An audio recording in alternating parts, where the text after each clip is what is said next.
যদি July August না হতো আরেকটা মাসে হয়তো বিএনপি আন্দোলন করেই সরকারকে ফেলে দিত।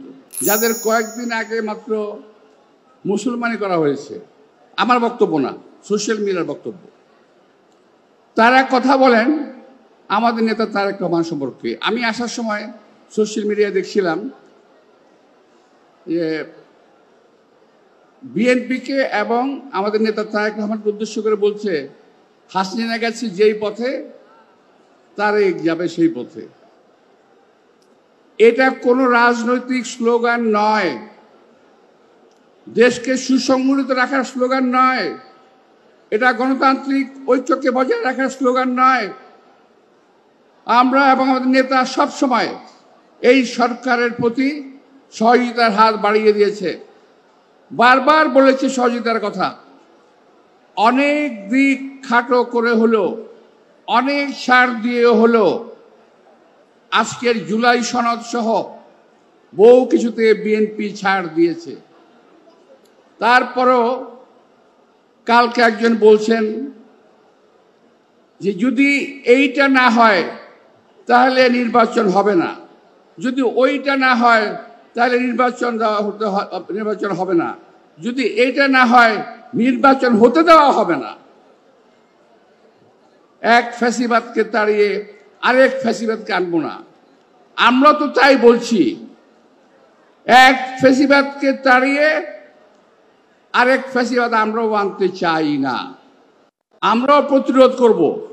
আপনারা যে কথাবার্তা আজকে বলছেন, আমার মনে হয় সরকারের মুখপাত্র হয়েই আপনার কথাগুলো বলছেন। আপনাদের যে বয়স, আপনাদের যে মেধা, আপনার যে অভিজ্ঞতা, তাতে আমার মনে হয় না এই সমস্ত কথাগুলো আপনাদের মুখ দিয়ে আসছে কিংবা আপনাদের মাথা থেকে আসছে। এটা অন্যজনের প্ররোচিত কথাবার্তা আপনারা বলছেন, এতে কোনো লাভ হবে না। কারণ যদি কেউ মনে করেন যে জুলাই আগস্টে এই আন্দোলনে সরকারের পতন হয়ে গেছে, এটা কিন্তু আপনারা ভুল করতেছেন। এখানে আমার যুবদলের অনেক ভাই বক্তব্যে কথা বলেছেন, কারো মাথায় গুলি লেগেছে, কেউ মারা গেছে, কেউ পায়ে গুলি লেগেছে, কেউ বুকে লেগেছে। এই গুলি লাগাগুলো কি ব্যর্থ হয়ে যাবে? 17 বছর কি আমরা রাজপথে আন্দোলন করি নাই?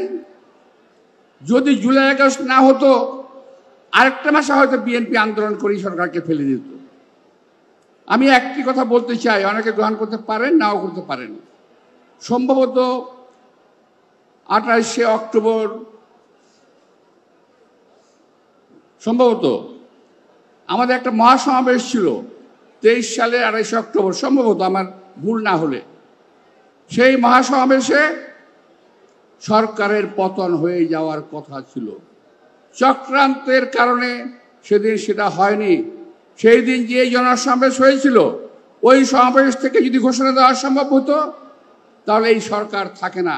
ওই দিন যেভাবে গুলি করেছিল বিএনপির মিছিলের উপরে, মিটিংয়ের উপরে, বিএনপির যে নেতা কর্মীরা আহত হয়েছিল, এটা ভাষায় প্রকাশ করা যাবে না।